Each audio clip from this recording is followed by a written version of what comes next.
Good morning, YouTube. Today we're going to be doing an aluminum drive shaft, and I'm going to take you guys over a couple of different performance things that I've done that I have that have really awoken the car. I mean, it is still a base model V6. This is not getting GT swapped. If this is getting an engine swap, it will not be a GT. I've considered the Bullet or a Mach 1.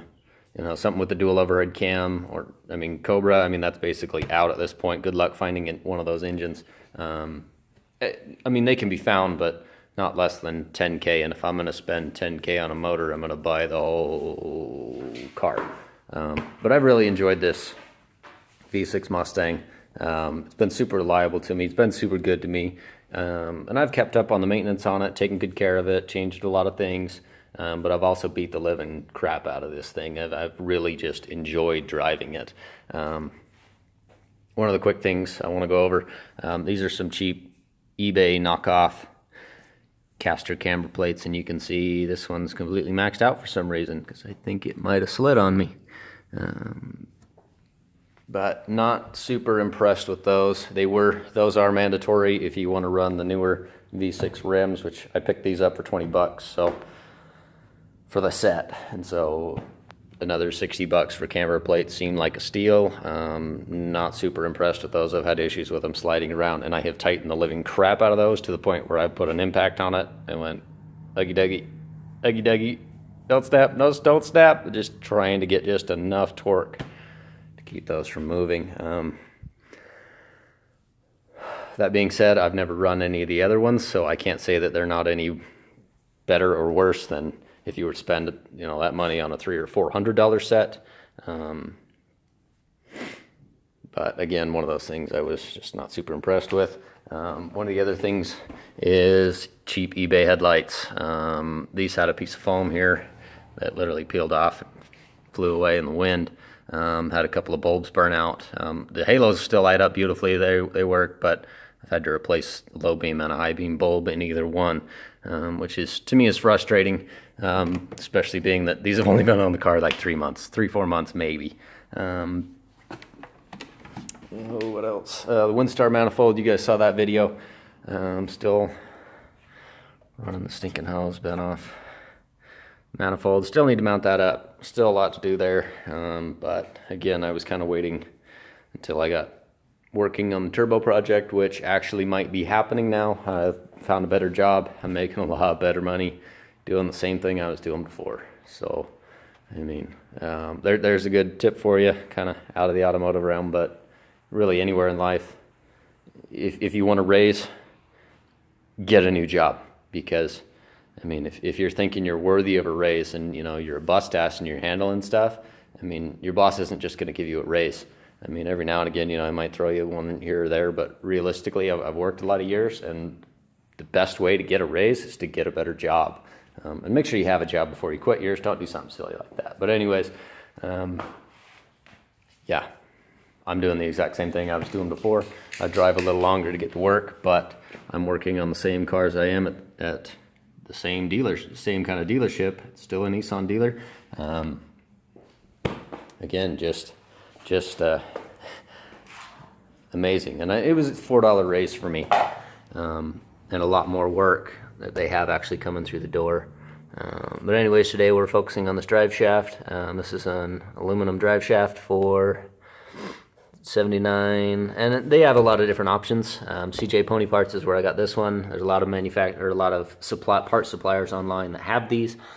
These just happen to be the cheapest at the time. This was $365, which seems like a lot, especially because it's a V6 Mustang. You can pick these things up cheap, but again, I've fallen in love with this car.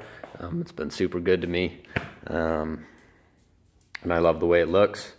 Don't really care for the GT to buy. Someday maybe, but there's better engines, better options out there to put in these to make the kind of power you want, without having the limitations that single overhead cam has.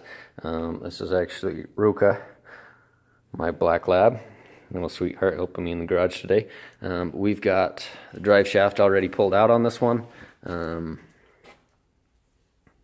And I'm going to say that actually looks pretty damn good. That looks a lot better than mine. I actually had that taken out about a year ago, dropped it off at the drive shaft shop. They straightened it. It was actually bent a little bit and balanced it. And it seemed to cure a lot of the vibration problems and issues that I've had with the Mustang. But it never quite eliminated them. It was a lot softer, the vibrations I was feeling, but it did not eliminate them, which is what happens with steel. When you bend or you twist or you warp steel in any way, shape, or form, it's going to stretch, and then it's never going to be the same ever again.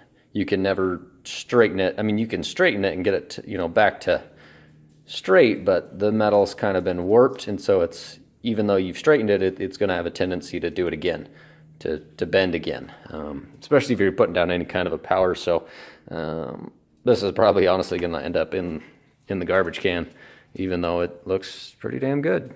But anyways, that's getting thrown away. This is the new aluminum one. A lot of the drive shafts are actually pretty similar. I mean, they're not necessarily squared up, but you can see they're about the same height.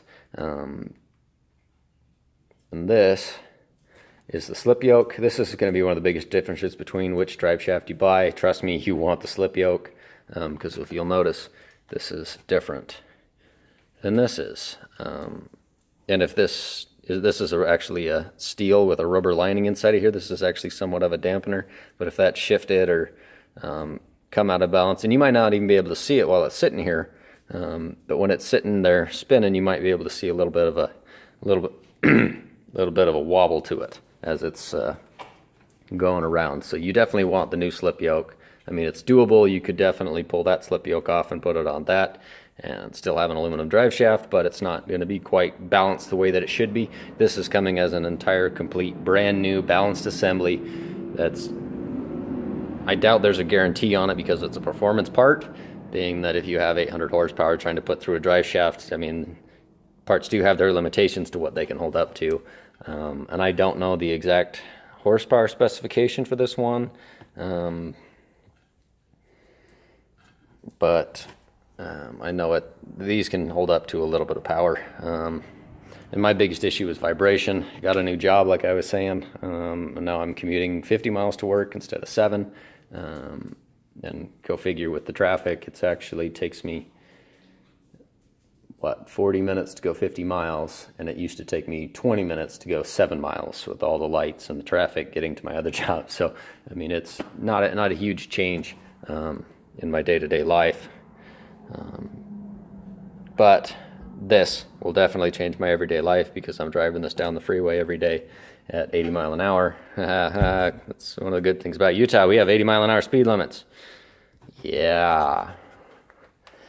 But this is going to be getting installed today. A couple other suspension performance parts I'm going to be going over with you. I've got more parts to install than I have time really to do. So there's going to be a lot going on lately. Hopefully you guys will enjoy these videos. Well, whatever state you're in, still got you locked down. And hopefully you'll be out of lockdown before I even get to a fourth of these videos. But anyways, one of the other big performance upgrades that I enjoyed, drilled and slotted rotors, ceramic pads. These were cheap eBay. I think I spent $100 front and rears on this. Absolutely love those. The other upgrade I did was stainless steel brake lines, which, right there. Stainless steel brake lines, and those were a massive improvement over the braking performance. The rubber hoses just flexed way too much. And this stainless steel does not flex the way that the rubber does, so you're actually putting down a lot more hydraulic pressure to your pads through the caliper a lot faster and with a lot more pressure, and so it takes less pedal effort to do more, if that makes sense. So when you give it what you would have given it, you're going to lock up the brakes fast. And the faster you can brake, the faster you can go through a corner. I mean, braking is one of the biggest upgrades I would highly recommend. You got to be able to stop a beast before you can go fast in it. Because it doesn't matter how fast your beast is, if you don't have the brake upgrades to go with it, there's no point, because you're going to go to panic stop the first time, you're going way too fast, and you're going to total it. So brakes, one of those first things you really should be doing. Suspension wise, the V6 was really kind of I don't want to say, what's the word I'm looking for here? Limited. I'm gonna go with limited. Ford really kind of cut some costs here and there that really kind of cost the owners a lot. And one of the easiest cheap mods to do is a rear sway bar. I know that I want to say it was 99, they took the sway bars out of them. And I believe this rear sway bar is just out of another V6 94 to 98 V6. But it bolts right up. You can use the GT, you can upgrade to the E-Box, but you will see a massive improvement in cornering. And the other big suspension mod is right there, that red control arm, upper and lower control arm kit, and I believe these were, yeah, these are from Summit Racing. You can see mine are actually corroding pretty bad, but that's just side effects of living in Utah.